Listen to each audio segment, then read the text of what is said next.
En nombre del Padre, y del Hijo, y del Espíritu Santo. Amén. Todo en María y por las benditas almas del purgatorio.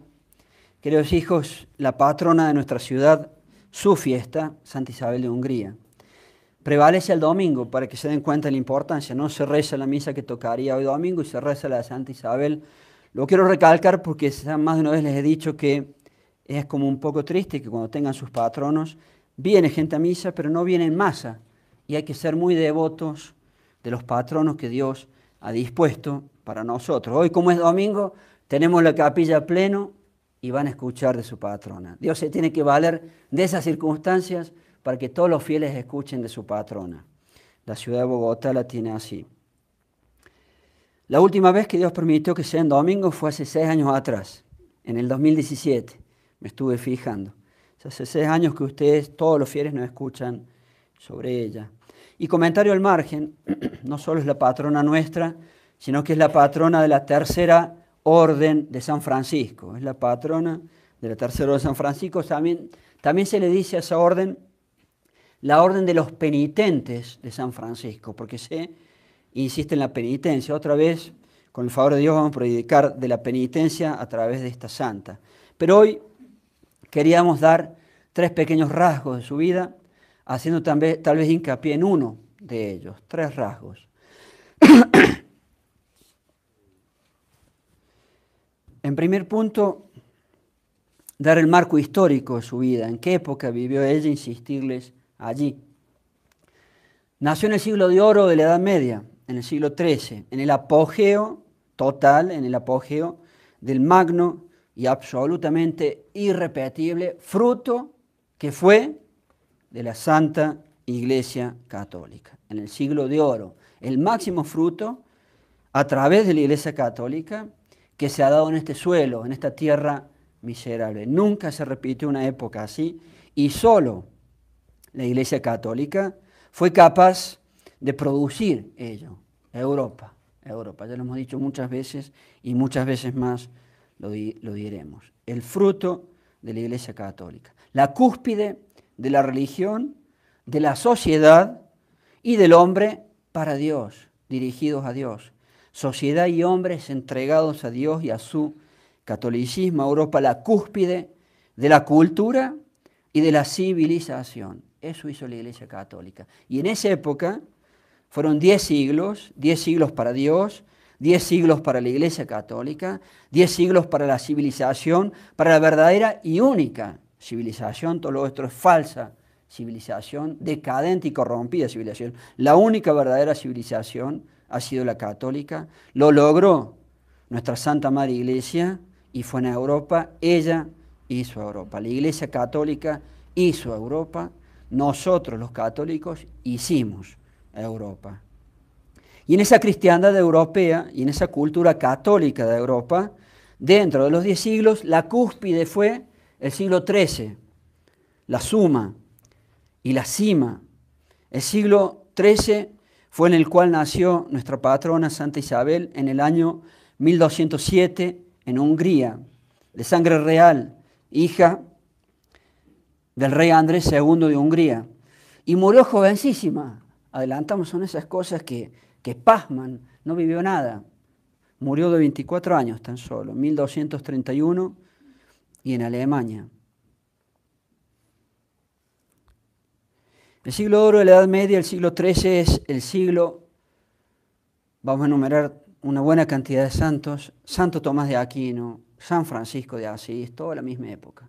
Santo Domingo de Guzmán, San Antonio de Padua, San Alberto Magno, que fue esta semana, San Buenaventura, San Pedro Nolasco, San Raimundo de Peñafort, Santo Dominguito del Val, el famoso Santo Dominguito del Val, es la misma época, San Ramón Nonato, San Juan de Mata, San Félix de Valois, San Simón de Stock, el que la Virgen le dio el escapulario. El escapulario que usamos hasta el día de hoy fue en el siglo XIII, en el siglo de oro de la Edad Media, a San Simón de Stock. San Pedro de Verona, el primer mártir dominico. San Alejo de Falconieri, uno de los fundadores de los Servitas, vivió hasta los 110 años, este santo, es impresionante. A los 110 años murió. Y son 7 fundadores, todos de la misma época, todos del siglo de oro de la Edad Media.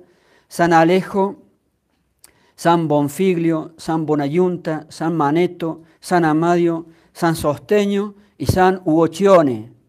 Los 7 fundadores santos, y los 7 fundaron los servitas en esta misma época de Isabel de Hungría, de nuestra patrona, de Santa Isabel de Hungría.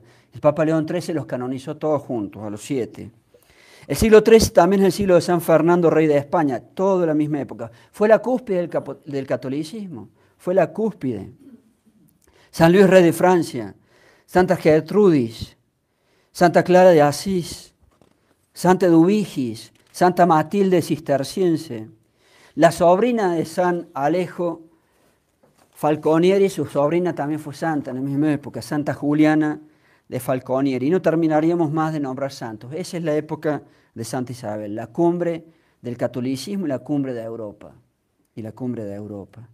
Y ese abanico de santos nos muestra el marco histórico en que vivió nuestra patrona. Época única, época única.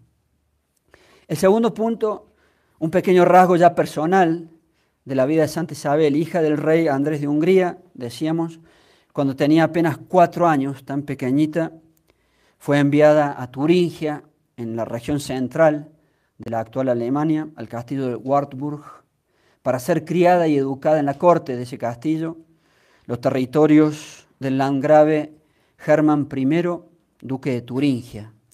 Y ella ya había sido prometida en matrimonio a su primogénito Luis, cuando tuvieran, por supuesto, la edad oportuna y la edad adecuada, pero ya estaba prometida para un futuro matrimonio y criarse entonces en esa corte. Al poco tiempo, el duque de Turingia muere y queda a cargo del gobierno su esposa, la duquesa Sofía, mientras alcanza la edad suficiente para gobernar el primogénito. Y el primogénito, Luis de Turingia, va a ser el futuro esposo de nuestra patrona. Todavía un niño, apenas empezando la adolescencia, tal vez, no sé si 11 años, 10, ahora no recuerdo. ¿Cuántos años tendría que esperar su madre como regente para que el primogénito se haga cargo de un gobierno de un país, diríamos, de una nación, de un reino, de un ducado? Que tendría que esperar a los 25 años, a los 22.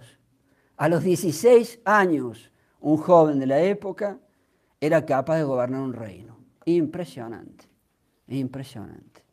Eso fue el catolicismo. Así se hacían los hombres antes con el catolicismo. A los 16 años de edad, su madre ya no es más regente y Luis de Turingia, el primogénito, se hace cargo del reino. Impresionante. Gobernando los dominios de su padre difunto a esa edad. La madurez que se puede dar a un joven cuando se lo educa de verdad para las cosas que tiene que ser educado según Dios, según el catolicismo. Así fue la educación católica en otras épocas. 16 años, 4 años después de estar gobernando sus territorios, el matrimonio, a los 20. Isabel, una niña, una adolescente muy pequeña, pero en la época se veía si era capaz de llevar al matrimonio, se analizaban muchas esas cosas. A los 13 años, toda una mujer. Impresionante, eso se acabó, se acabó. Todavía nuestras abuelas, habían jóvenes que se casaban todavía a los 15, se cree de la Santísima Virgen que estuvo en su matrimonio con San José a los 15 también. Miren cómo se puede hacer una total madurez y preparar a una jovencita psicológicamente, y la madurez que hay que tener para ser esposa, madre y duquesa de un territorio. Un adolescente a los 13 años hoy, ¿cómo se puede comparar? Así se criaban los verdaderos hombres y las verdaderas mujeres a edades tan tempranas. Y esta realidad de la educación, de la buena educación que ha existido antes, cuando todavía nuestros pueblos eran católicos, a pesar de toda la decadencia moderna y toda la revolución anticatólica moderna, sobre todo desde la Revolución Francesa anticatólica para adelante, y a pesar del escalabro diabólico del siglo XIX. El siglo XIX, cuando nosotros hemos nacido, todos nuestros países, ha sido diabólico realmente. Pocas veces se ha visto tanto desorden como el diabólico siglo XIX. Pero a pesar de todo ese desorden, como dice el dicho, El que tuvo, retuvo, algo queda siempre. Y creo que podamos decir todos los que somos mayores aquí, que hasta la época de nuestros padres, todavía uno ya era un hombre a los 18 años. Basta ver cómo fueron nuestros papás. Uno recuerda de niño ver al propio padre que se casaba muy jóvenes también, y sus amigos, y sus parientes, y sus contemporáneos, y sus conocidos, todos eran un hombre hecho y derecho a los 18 años. Y hoy, no tantísimo después, vemos una inmadurez total a los 18 años. Vean cómo se retuvo algo y se hacían hombres de verdad a los 18 años. Hoy en día hay una inmadurez tristísima a los 18 años. Increíble lo que hemos involucionado. El típico joven moderno es un inmaduro total. Despreocupación, falta de ideales, falta de metas. Todo eso se ve en el mundo entero. Falta de compromiso, no se comprometen con nada. Falta de seriedad, la formalidad, el comportarse como caballeros, el tener cumplimiento de la palabra dada, no existe. El cumplir los deberes, caramba, las obligaciones que yo tengo que hacer, se deben cumplir. Y mucha irresponsabilidad. ¿Cómo se va a llevar adelante una familia así? Si es que se tiene vocación para la familia. Así es nuestra época.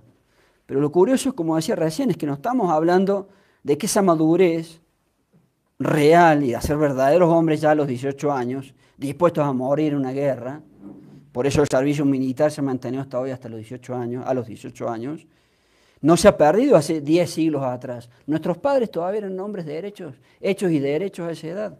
O sea que en poquitos años la revolución ha avanzado tanto que estamos en el imperio de la inmadurez total. Y por eso queríamos recalcar las edades en que se manejaba un reino, a los 16 años. Es impresionante.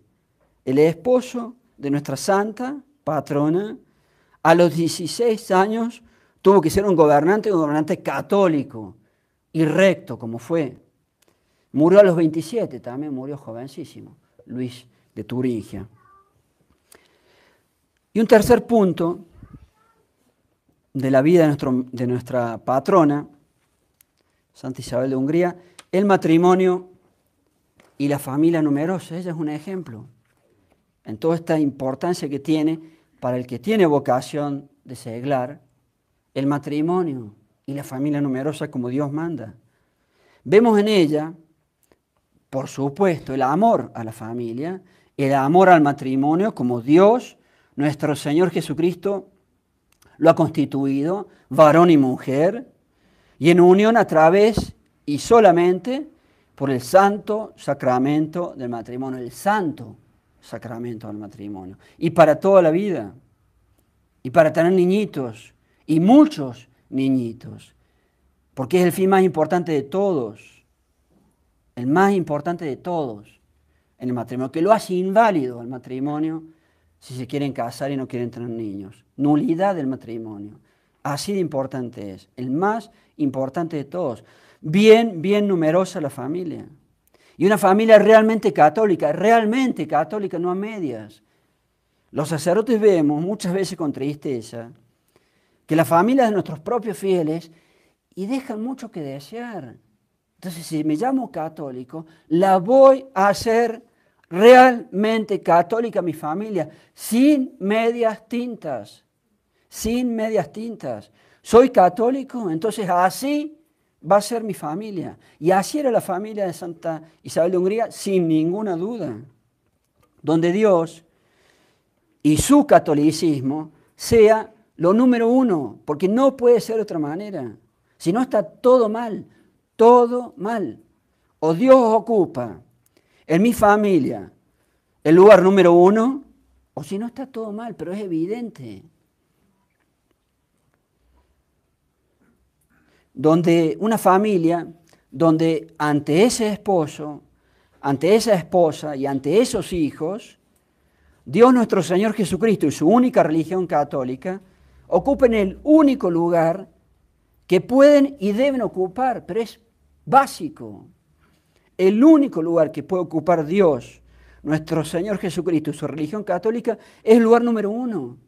Y si en la familia es todo, sí, pero no, más o menos, después está todo mal.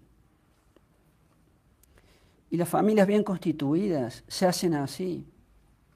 Y otra característica más, que todas nuestras familias, de nuestros fieles, de todos, pero la caridad empieza por casa, como dice, sean familias, después de tanta insistencia de los sacerdotes, ojalá y quiero soñar que sea así, aunque muchos lo rezan, me estoy refiriendo al Santo Rosario. ¿Cómo me puedo llamar católico y familia católica y en mi familia no hago rezar yo, que soy el jefe? Voy a usar un comentario. Jefe para la bobada y para las cosas serias, ¿no? Yo que soy el jefe, ¿cómo no voy a hacer que mi familia sea una familia de cada día sin excepción, el Santo Rosario? El Padre Pío, dicho de paso y entre paréntesis, en el encuentro de jóvenes va a dar una conferencia también sobre el Santo Rosario, para que estas cosas se graben en nuestra juventud y en los matrimonios jóvenes.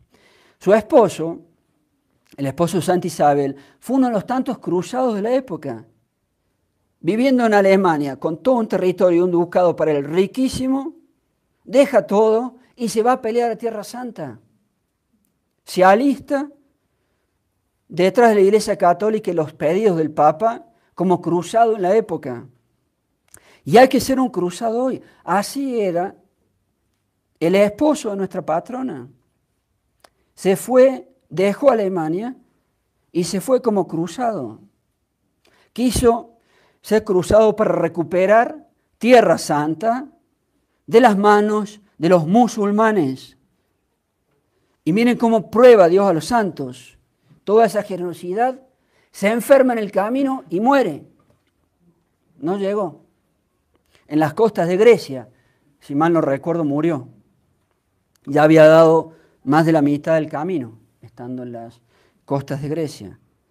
Miren cuántas cosas que decimos a veces para imitar en el esposo mismo de ella, de ser un combatiente, un cruzado. Si la sociedad se cae a pedazos, y yo soy un tibio, un flojo, tengo que ser un soldado. Y volviendo a ella, entonces queda viuda a los 20 años, casi una niña todavía, ya es viuda. 6 años de matrimonio, 20 años de edad, fue una cruz durísima para ella, le afectó muchísimo, por el amor, por supuesto, a su esposo, pero era una santa, aceptó esa cruz muy dura. Una mujer moderna, una mujer del siglo XXI, una mujer, pongamos así, típica de Bogotá, lo que se encuentra, típico, del eje cafetero, de Colombia, de Argentina, de Europa. ¿Cuántos hijos ha tenido después de 6 años de matrimonio? La típica mujer del siglo XXI. Lleva 6 años de casada, el siglo XX también fue y es un desastre. 6 años de casada, la típica habitante de nuestras épocas. Después de 6 años de matrimonio, ¿cuántos hijos tiene? Que es nada, 6 años de matrimonio. Con suerte, o cuántos hijos tiene durante todo su matrimonio, porque así es, no se trata de 6, en todo el matrimonio. Pero vamos al ejemplo para comparar con la santa. Nuestra santa tenía 6 años de matrimonio, nada. Una típica mujer de nuestra época, después de 6 años de matrimonio, ¿cuántos hijos tiene? 1. Máximo 2. Y no tiene más en 30 años de matrimonio, no importa todos los pecados que se hacen allí, con la maldita anticoncepción, la maldita planificación, toneladas de pecados en toda la vida matrimonial, para manchar la santidad del matrimonio, toneladas de pecados para no tener hijos, para no tener eso tan hermoso que se llama hijo, toneladas de pecados para ofender sin parar ofendamos a Dios y ofendamos a Dios y ofendamos a Dios y ofendamos a Dios. Esos son los matrimonios. A mano poder con esos pecados para no tener hijos. comprando un pasaje de ida al infierno para siempre, para toda la eternidad. Es un mundo que es una locura. El mundo moderno ha llegado a todos los extremos ya, como nunca. Pues bien, una mujer moderna sería así. Y Santa Isabel de Hungría, nuestro patrono, en 6 años de matrimonio ya tenía 4 hijos. 4 hijos en 6 años, casi uno por año. Viuda a los 20, a ese ritmo, y si su marido hubiera vivido, ¿cuántos hijos hubiera tenido en total? Probablemente 15 aproximadamente, 16 hijos. Eso éramos los católicos. Y hasta nuestras abuelas todavía eso estaba. Y ahora viva la anticoncepción, y viva la planificación, y viva el infierno, porque derecho al infierno con esas cosas tan espantosas y que tanto manchan el matrimonio. La virtud de la pureza es nuestra santa, por supuesto, y un matrimonio puro, con hijos. La pureza matrimonial pasa por no hacer la maldita planificación y la maldita anticoncepción. Eso es un matrimonio puro.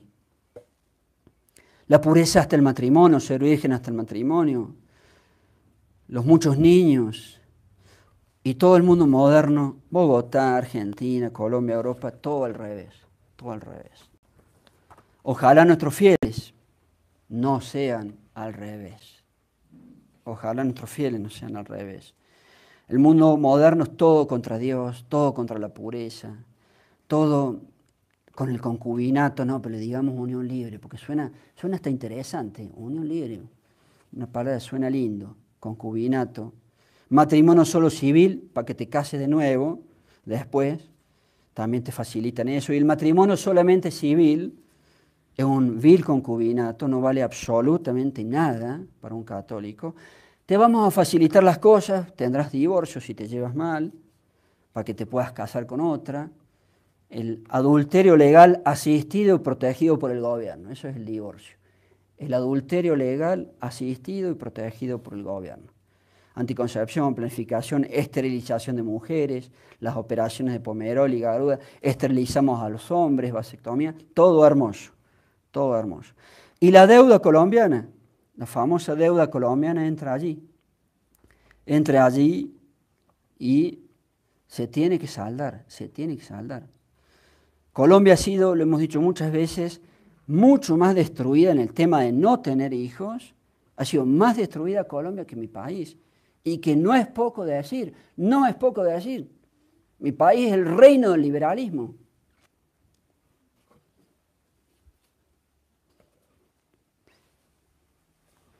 Y diciendo y pensando en esa realidad, cuánto se ha gastado esfuerzo en este país y dinero para, digamos así, lavar el cerebro a la gente para que no tengan hijos. Es impresionante. Colombia es peor que mi país. Saben, y me gusta la frase porque es bastante ilustrativa para jugar con los conceptos, y la voy a repetir, la dije hace poco. En mi país nadie tiene hijos, salvo los que van a misa en latín. Esos tienen muchos hijos. Y en este país, en Colombia, nadie tiene hijos, ni siquiera los que van a misa en latín. Es vergonzoso y es inadmisible, inadmisible. Entonces, bendito sea Dios que a través de los matrimonios jóvenes y los matrimonios que todavía pueden tener niños, que se les abre la posibilidad hasta que Dios manda, se muestran épocas finales, pero ya saben, uno tiene que cumplir con su deber hasta el final, aun si son épocas finales. El que es cura tiene que ser cura, el que es esposo tiene que ser esposo, la que es mamá tiene que ser mamá, hasta el final, cumpliendo el deber. Entonces, quiera Dios, Él dirá durante cuánto tiempo que los matrimonios jóvenes, y uno lo ve y se llena de alegría, van teniendo niños, pero tienen que ser conscientes en eso. No puede ser, no puede ser. Acá ni siquiera la gente que va a misa en latín tiene niños. Es inadmisible, es inadmisible. Uno de los ítems, si tú te llamas católico de verdad, si tú dices que vas a la misa en latín, uno de los tantos ítems, mi hijito, es tener niños. Si no, es una mentira lo tuyo. Eso va, se dice en mi país, creo que acá también eso va de cajón.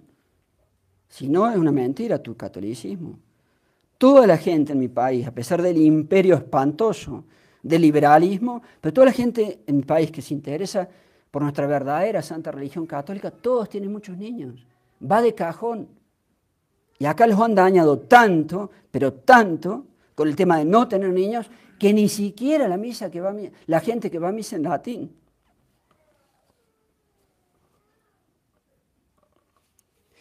Y ¿para qué hablar del aborto total? Asesinar bebitos sin problema. ¿Para qué hablar del fomento de la homosexualidad? En fin, ha sido hermoso contra una vida ejemplar de Santa Isabel para que tomemos modelo y ejemplo. Para terminar, una anécdota y dos exhortaciones. La anécdota, cuando hace pocas semanas estuvimos en Perú, en Lima, otra vez el granito, la única ciudad de Hispanoamérica que ha tenido 5 santos y están allí sus cuerpos viviendo al mismo tiempo dentro de ella. Y cuando visitábamos la iglesia de San Francisco, en el centro de la ciudad de Lima, para rezar y ver la reliquia que hay allí, ahí está la reliquia de San Francisco Solano, uno de estos 5 santos que decimos. Y cuando estábamos saliendo en un altar lateral, hay una estatua dedicada, un altar lateral entero dedicado a Santa Isabel de Hungría, con su estatua hermosa allí, y se las pusimos a esa foto en el folleto que les regalamos de los santos y las reliquias que hay en Lima. Allí tienen un lindo altar lateral dedicado a Santa Isabel de Hungría, la patrona de Bogotá. Esa es la anécdota. La primera exhortación, por supuesto, que amen a su patrona, que otro año, si su fiesta es entre semanas, vengan, así tan nutrida como se ve la capilla hoy, conocer su vida, divulgar su vida, imitar sus ejemplos, los rasgos de su vida, que ella nos proteja en estas vidas, en esta época que nos toca vivir, y que nosotros, sus sacerdotes, o que a nosotros, sus sacerdotes, nos ayude, por ser la patrona, que nos ayude en el apostolado que nos toca desempeñar, y sobre todo mirando al futuro, con los hechos que se vienen de estas consagraciones, que ella nos ayude. Y la última exhortación, Santa Isabel de Hungría vivió tan solo hasta los 24 años. Impresionante, esa juventud de tantos santos y en tan poquito tiempo llegar a ese grado enorme de santidad. Vivió solamente hasta los 24 años y nosotros ya tenemos 1000 años, que 50, que 60, que 30 o 24 como ella. Tal vez varios de los que están acá jóvenes tienen 24 años y de santidad ni hablemos. Entonces también pedirle a ella para terminar que nos ayude a santificarnos, porque así debemos hacer y porque así lo deseamos. Ave María Purísima.